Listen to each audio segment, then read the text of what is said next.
Bonjour à tous. Cette semaine, c'est la Sidra de Yitro et nous allons parler d'actualité donc de la Sidra et d'actualité des événements que nous traversons. Il y a quelques jours, on se posait la question dans un groupe qui euh, envisage des réactions en France quant aux événements qui se passent en Israël, un groupe qui est de soutien, d'action, et on a remarqué très rapidement que les personnes qui rejoignaient ce groupe étaient majoritairement, sinon exclusivement, des femmes. Pour donner une ordre de statistique, sur 70 personnes, il y a peut-être 65 femmes. À tel point que une personne qui a dit, mais il y a que des femmes dans ce groupe, en oubliant en nous, pauvres petits bastions de garçons qui étaient là.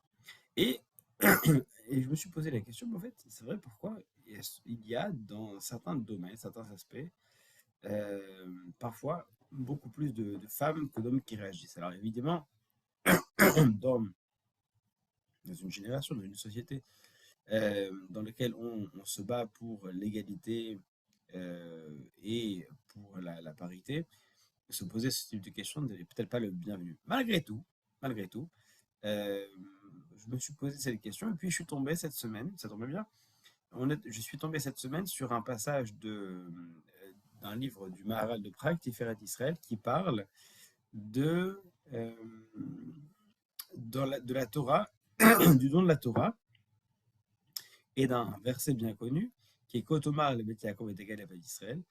Euh, Ainsi tu parleras à la maison de Jacob, et tu diras au Bnei Israël, donc aux enfants d'Israël. Et ce passage-là est développé par le Midrash en disant Beth Yaakov, le premier dont il est question dans ce verset, ainsi tu parleras, en expliquant la Torah.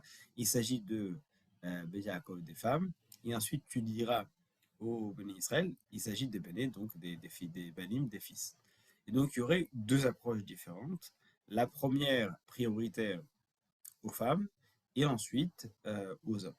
Et le Maharal de Prague, déjà, il y a quelques siècles, au XVIIe siècle, se pose, 16e, XVIIe siècle, se pose la question, et il se dit, mais au fait, pourquoi est-ce qu'il y aurait une préséance? Pourquoi est-ce qu'il y aurait une urgence d'abord de parler à Beth Yaakov aux femmes avant de parler aux hommes? Pourquoi il y aurait une différence particulière? Il s'agit d'enseigner la Torah. Pourquoi, d'une part, ce ne serait pas le même enseignement pour tous? Et pourquoi est-ce qu'il y aurait une priorité à enseigner aux femmes d'abord? Et il répond, il dit, oui, d'ailleurs, on peut remarquer que, nous, il y a plusieurs raisons qui sont données. On peut remarquer que, à l'époque d'Adam, on a enseigné d'abord Adam et après ça s'est mal passé. Alors, on a décidé de changer l'ordre. Bon, moyennement convaincant.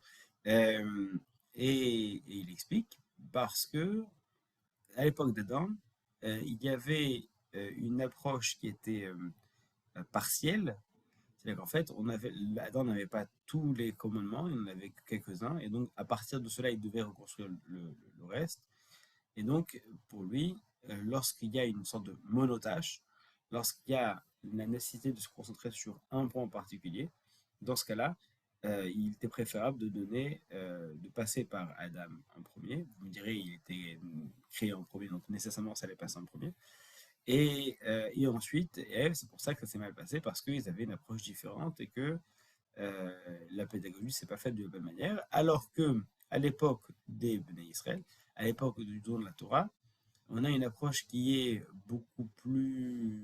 euh, beaucoup plus large, beaucoup plus complète. Surtout, on parle de shlemot ici de l'enseignement, on parle de complétude de l'enseignement. Et donc, il y a une approche qui est globale et peut-être, je ne sais pas si elle est plus intuitive, mais en tout cas, elle est plus générale et elle nécessite d'avoir une vision qui elle aussi soit globale.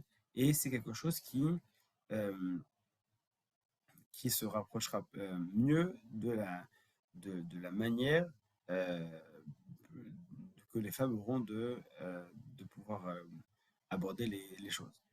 Et donc, c'est la raison pour laquelle, en citant toujours le Maral dans le livre de Tiferet Israël, c'est la raison pour laquelle eh bien, les femmes vont être désignées en premier dans cet enseignement, parce que c'est par leur biais qu'ensuite elles pourront enseigner à leurs enfants, à leurs garçons, aux hommes, et en leur faisant, euh, en leur donnant une approche plus précise pour qu'eux, ils puissent prendre le relais au niveau de l'approche plus euh, monotache, plus technique, plus précise.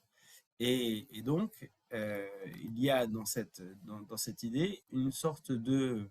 euh, d'un côté, on a l'impression que c'est une attaque quasiment misogyne en disant que les femmes vont avoir une approche qui ne pourra pas être trop précise et plus intuitive, alors qu'au final, bah, c'est un peu l'inverse. C'est en train de dire qu'en fait, les hommes ne sont pas capables d'être multitâches euh,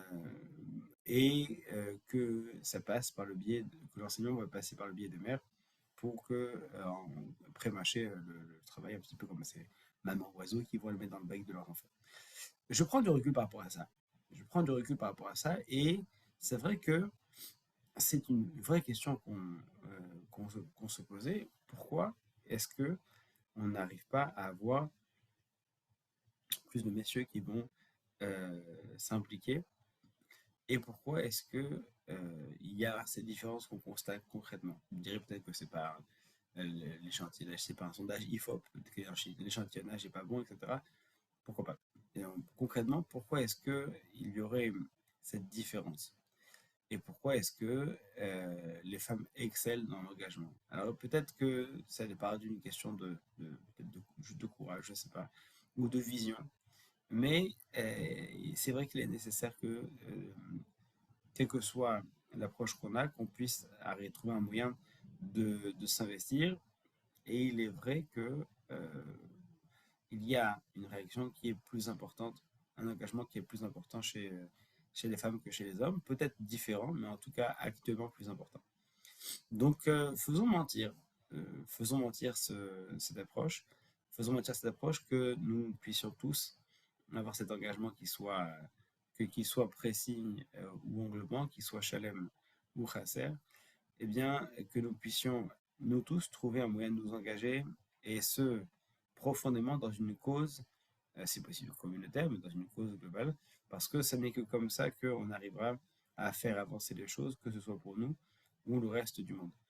Et faisons mentir cette approche-là et faisons en sorte que tous, hommes et femmes, trouvions un moyen de nous investir complètement pour notre communauté et sans condition, de manière à la faire vivre et à la faire vibrer. C'est tout ce qu'on demande, c'est tout ce qu'Hachem demande. Et dans une sidra où la Torah est donnée et on a le devoir de l'accepter, eh bien, faisons en sorte que chacun trouve le moyen d'exceller dans son accomplissement à sa manière. Shabbat Shalom et à très bientôt pour la nouvelle newsletter.